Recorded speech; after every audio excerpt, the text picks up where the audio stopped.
Hey guys, Steve Polisi here. Although it is probably not the most glamorous type of property, industrial investments have become quite popular over the last few years. With the pandemic increasing the growth of e-commerce sales, and with a handful of manufacturing opportunities returning to Australia, I'm seeing more and more investors look at the industrial market for the next commercial investment. Typically, investing in the industrial market means finding any property tenanted by manufacturers, retail wholesalers, fabricators, warehouse users, and distributors. And while they may be dressed like a tin shed or an ugly warehouse, they're historically known to be reliable performers. So, what makes these properties attractive to investors? Well, most industrial properties are let on a net lease basis, which means the tenant pays for all of the ongoing costs, such as property taxes, rates, water, body corporate fees, building insurance, and maintenance. And there are quite a lot of options. Property types range from warehousing to factories, to manufacturing, to storage, and the sizes range from small to massive manufacturing plants. They also have the current all-time lowest vacancy rates in every capital city, so it's very unlikely you'll be without a tenant for long. They can have multiple tenants and often contain a mix of retail and office space as well. With the office space, it typically accounts for 10 to 30% of each tenant's total floor space. There are a few things to keep in mind though before investing in industrial properties. Let's start with the location. Industrial properties can thrive in older or redeveloped urban areas if presentation is not important. But it's crucial that the area has good access to major arterial roads and transport links. Trucks and large vehicles don't want to navigate through intricate CBDs and small streets. They want a clear path to the nearest highway so they can get on their long-haul route and keep transportation and freight costs low.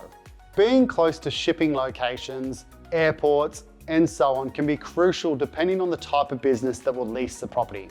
If the industrial property is more of a service-based industry, such as mechanic or spray painter, this will need to be in close proximity to the area that it services. Another factor to consider is access to the building itself, because trucks need space to maneuver into the property. You'll need to think about roller doors and internal roof heights. Fire protection is also another important consideration, as most industrial properties can hold a large amount of inventory. The building's electrical capacity, floor thickness and load capacity, laydown areas, ventilation, space for the disposal of dangerous goods, and the potential for airborne byproducts are other factors. Plus, there's also has to be enough on-site parking for staff and clients, and you need to account for providing space for staff amenities like the kitchen and the toilets. Despite all these considerations, a great aspect of investing in industrial space is that it is pretty versatile for a number of types of tenants. For example, new construction is usually just 3 tilt-up concrete panels plus a garage roller door on the fourth side. And older designs tend to be a simple brick construction. So, with the blank canvas in a suitable area, you're likely not to struggle to find tenants to fill the space. Even though they are a simple type of commercial property, there's still a list of things to consider, especially because each type of industrial property will come with its own considerations. For example, with warehousing and distribution facilities, your main focus should be on the floor space and transport access. With manufacturing or fabrication properties, you need to account for the office space for more staff. Hopefully, this video gave you a little insight into what investing in industrial properties entails.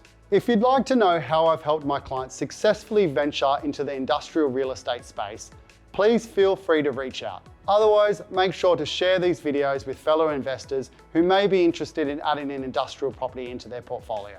I'm Steve Polisi, author of Commercial Property Investing Explained Simply. Thanks, guys.